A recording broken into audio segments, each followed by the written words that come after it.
Hello everyone. Welcome to this new animation-based lesson.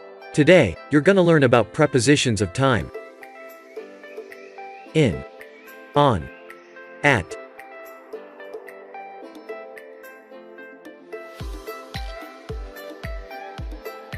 Let's start with our first preposition, in.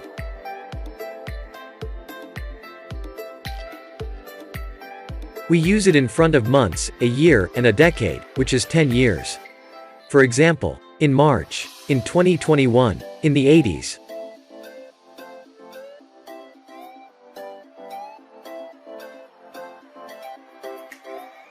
We also use it in front of seasons of the year.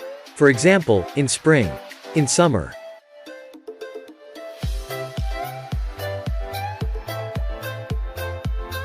In is also used with periods of the day.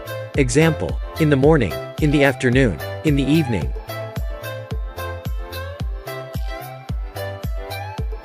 Now, let's move to the preposition on. We use on mainly in front of days and dates. For example, on Monday, on January 2nd.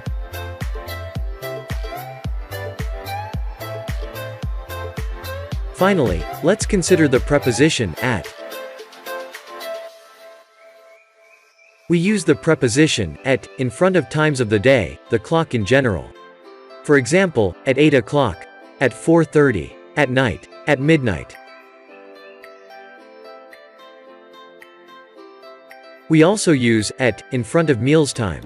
For instance, at lunchtime, at dinner time.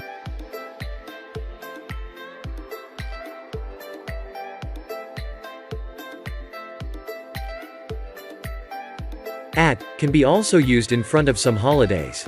For example, at Christmas, at Easter, at the weekend. Please, remember, we don't use the prepositions in, on, at, after the words last and next.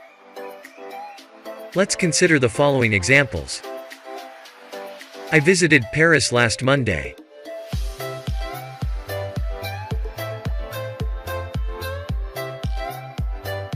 There is no school next winter. Dear friends, the lesson stops here. See you soon in another lesson. Goodbye. If you liked the lesson, subscribe, activate the bell, click like and comment. Finally, share the video.